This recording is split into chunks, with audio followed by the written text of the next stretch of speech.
We now have the pleasure of listening to Professor NELI DEMIREVA from the University of Essex.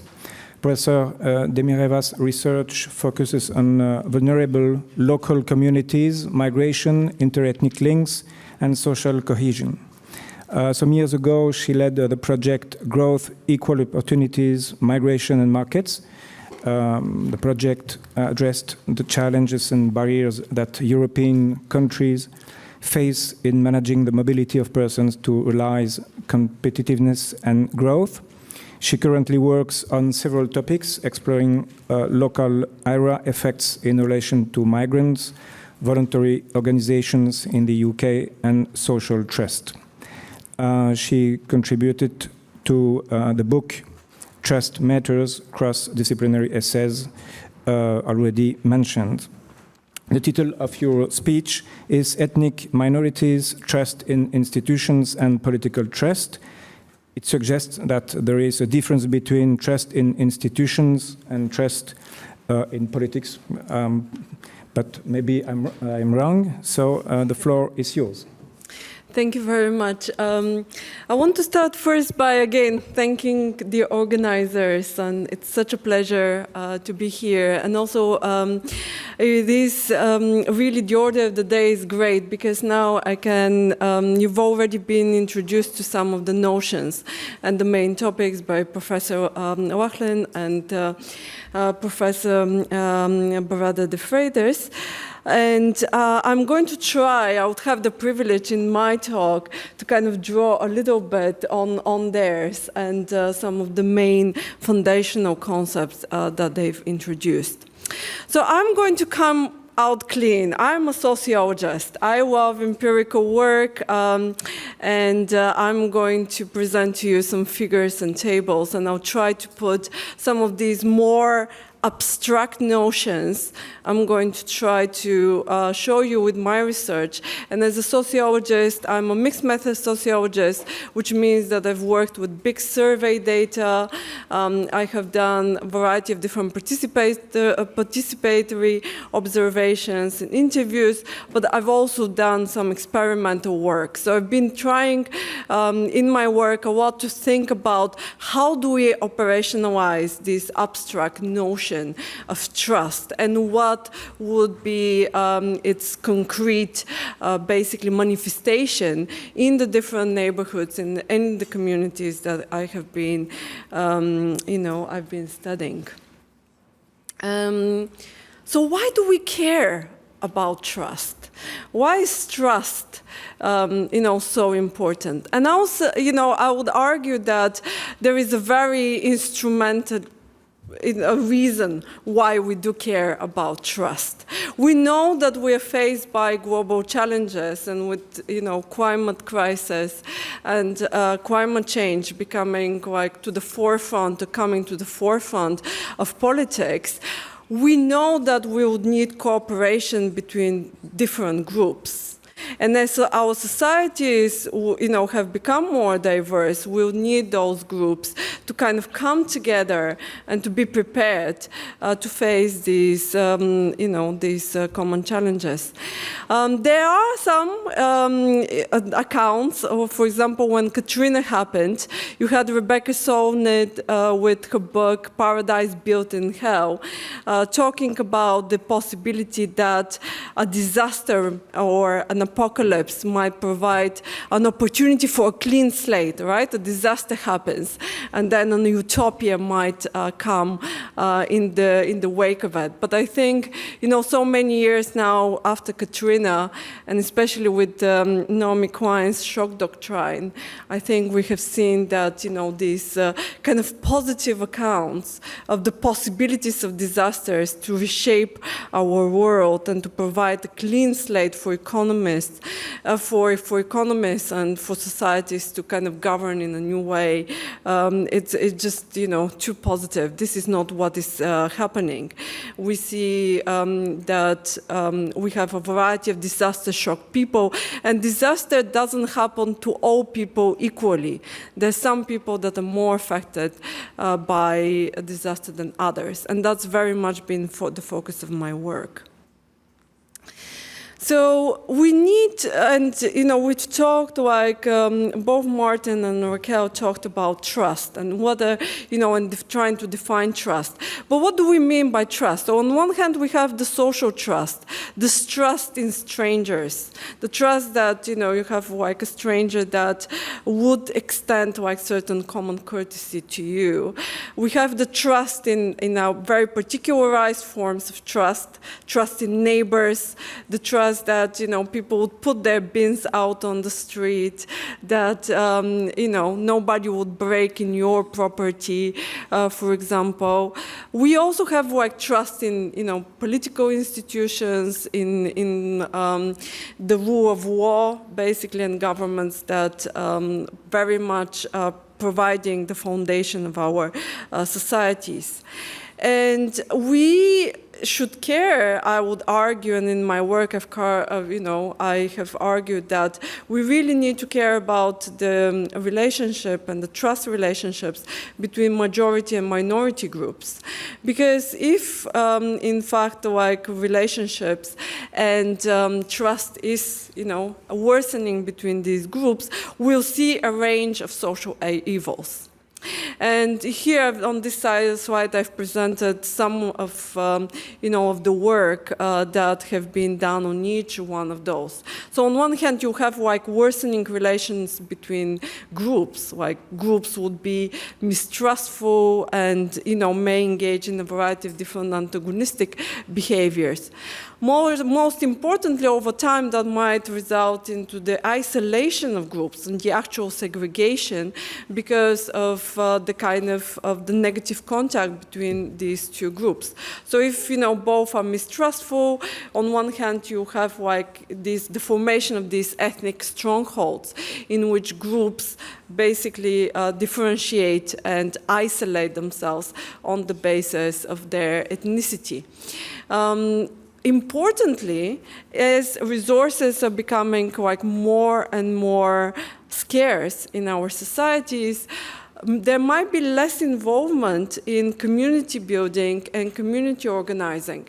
So I've been studying the rise of food insecurity and urban poverty in the UK, and as funding has become like smaller and smaller for a variety, central funding for a variety of community projects, a lot of like the way urban poverty has been tackled depends on the organization, the work organization of different community groups.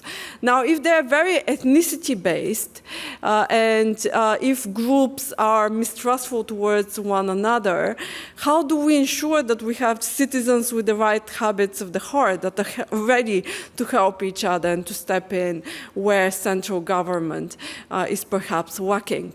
So, and then, then we come to the idea that, Professor Louvain, talk about, like, ultimately, if you don't trust that you're ruled, so if those that kind of rule you, you're mistrustful towards them, how do you renounce the use of force and, organizing yourself in a forceful rioting against, the powers that be, and engaging in a variety of different behaviors?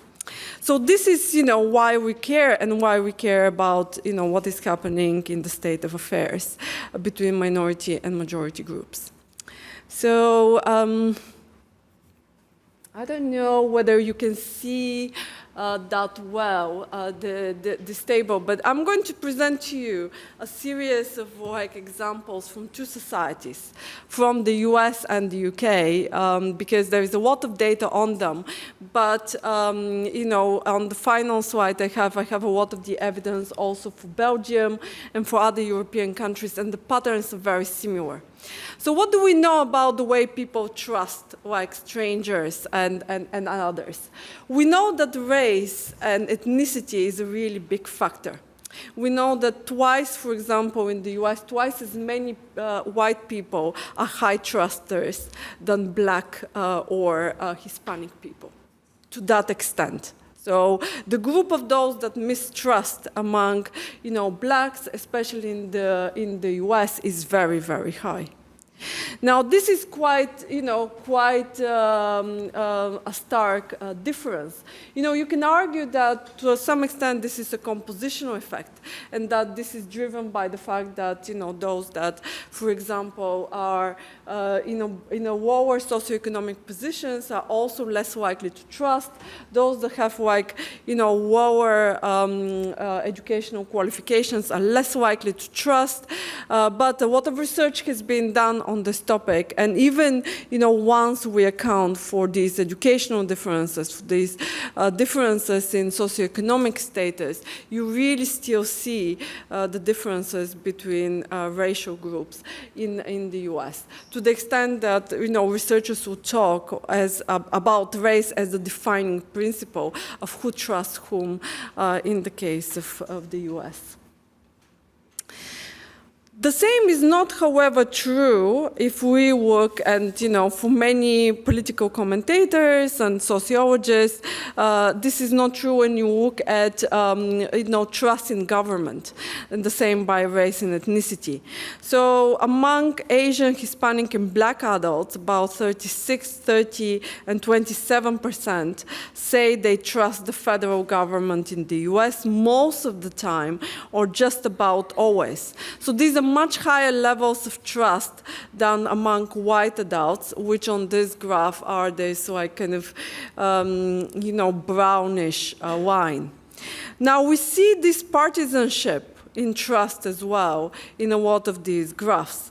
So during the last democratic, for example, administration, so right about here, you have much higher levels of trusters among the Black and the Hispanic adults than among the white adults. So, there is something that is going on in a state like, the US that shows that, through most recent Republican administrations, white Americans are substantially more likely than Black Americans to express trust in the federal government to do the right thing. So trust and partisanship, can also be seen as being correlated together.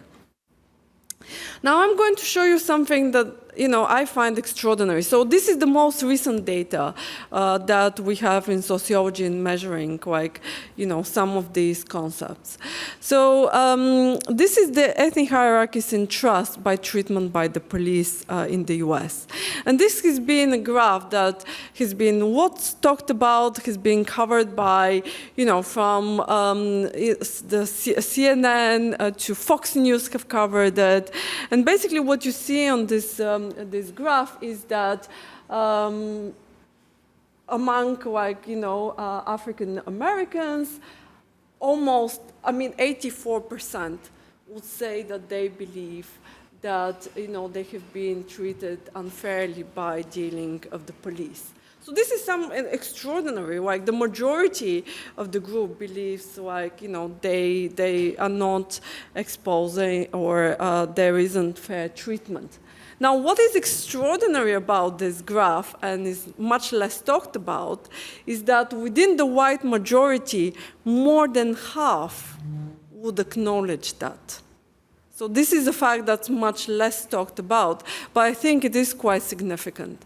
So both the minority group and the majority group can identify that one of the groups is basically mistreated by one of the main political institutions. Now, this is, I would argue that this is quite significant. This is what we mean by the presence of ethnic hierarchies and the presence of these tensions in ethnic relations. Does the same, is true? Is it true? Is it just the exceptionality of the US? Is US a very divided society? Well, here is UK, and we have the same kind of questions about police treatment, and we see pretty much the same thing. So when we look at the majority, about 48% would say that they believe and they're sure that the police is institutionally racist.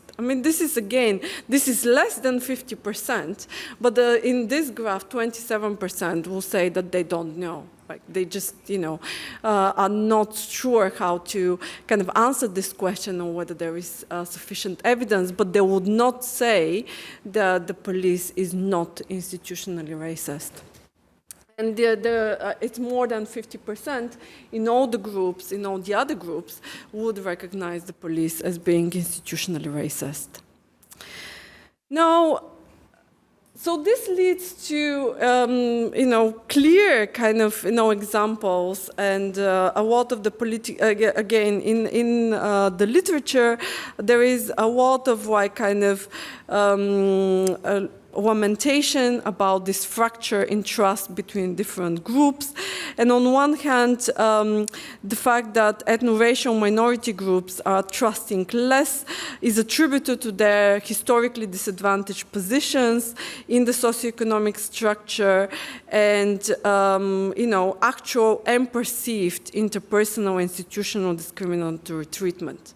So if you look in the literature in sociology, a lot of the focus, and in economics, a lot of the focus is whether, this is perceived grievance or whether there is actual discriminatory treatment.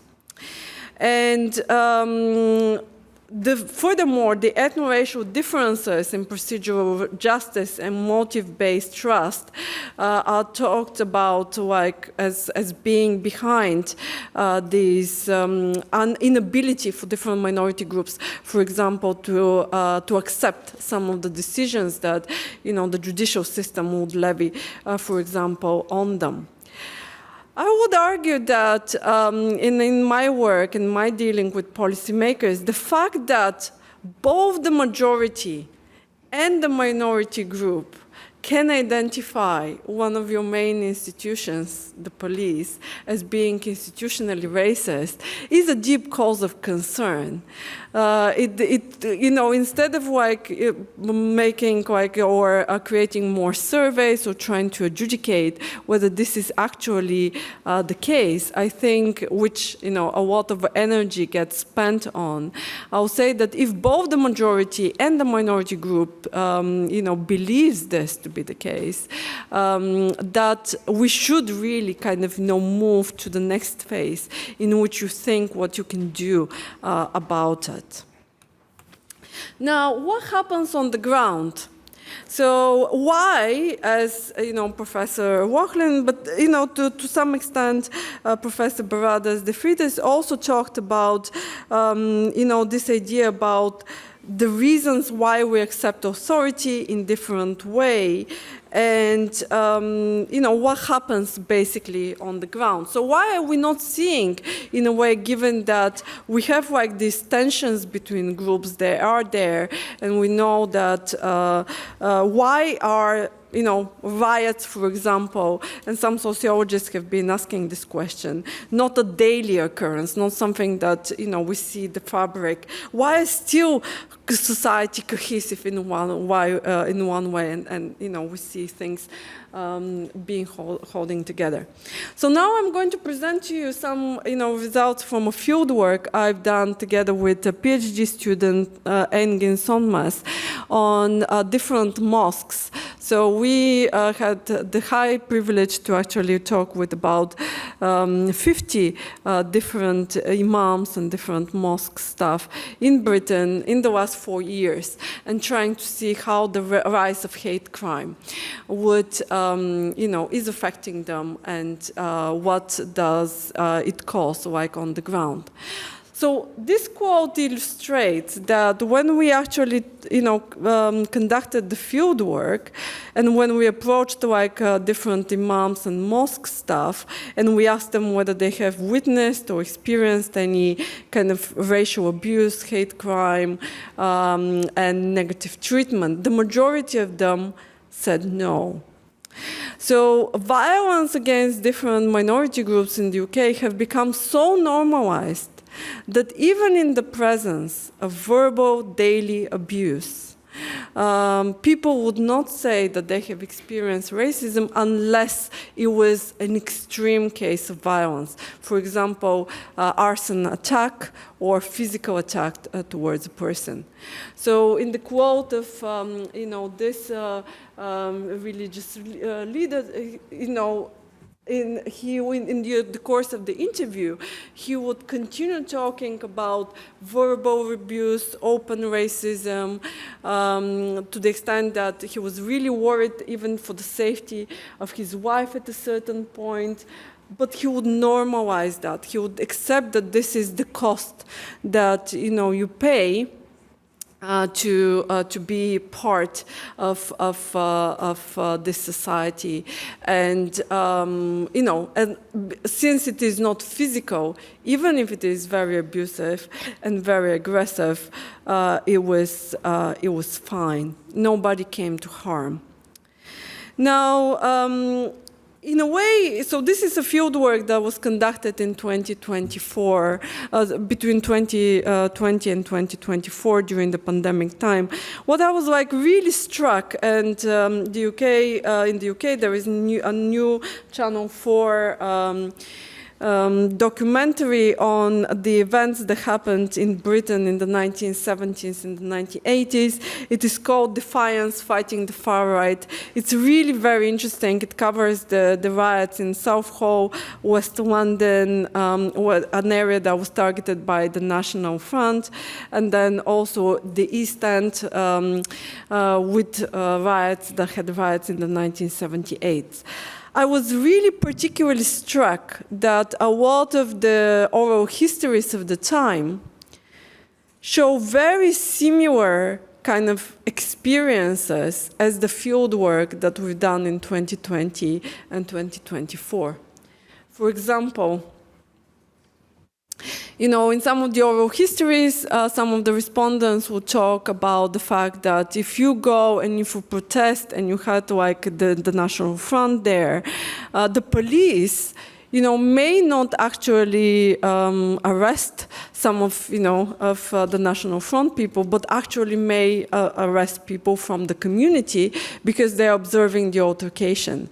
And what they care about is the kind of, the altercation between the different groups. So, people talk that the police was not very friendly to the Bangladeshi community of the time in the 1970s. Well, in our field work, similarly, the police was talked about as an agent of surveillance, as people that would bring the law and order, but can do so at the expense of the community. Again, in 1970, people would talk about the fact that after 6 o'clock, nobody would go out of their home, and once people would come from home, they'll stay in. They will not go out at all because they're scared. Well, in 2020, 2024, that has become a common practice for some of our respondents, and they just, saw it as a way of ensuring safety for themselves and their families. It was the practical thing to do, not to leave their home, especially if, as we've seen in the UK, there were recently riots again. So there was this idea that you would not go to the street on the street. Now, for a lot of the policymakers, the kind of the response of the community is worrying because, they also attempt as these rifts and trusts become like really major, they try to organize themselves. They try to patrol, to create these voluntary patrols and to try to help the community. And the patrols are seen as refusing the authority of democracy and refusing the authority of the state, creating the potential for further riots and further altercations. In many cases, the riots are talked about as exceptional events. I will say that mistrust has permeated the nature and the fabric of our societies, and mistrust between groups. Mm-hmm. There has been a mistrust in a lot of in the political system and in the treatment. And although on one hand we have evidence of more migrants and minorities getting involved with political organizing and becoming part of the establishment, at the same time, politicians, as kind of moral brokers, still refute their role and the responsibility that they have in trying to kind of manage the relations between these groups. So if you look at what was happening in the UK after the current riots, a lot of the focus was whether we should have more policing, just the practicalities of it, rather than talking about kind of the mistrust in institutions and what causes this mistrust, and how, you know, politicians are refuting this role of moral brokers within the communities that they have. So I would leave you here. I've also have a whole slide of, you know, if people are interested in a lot of why kind of the studies that have motivated the talk. But thank you very much for your attention.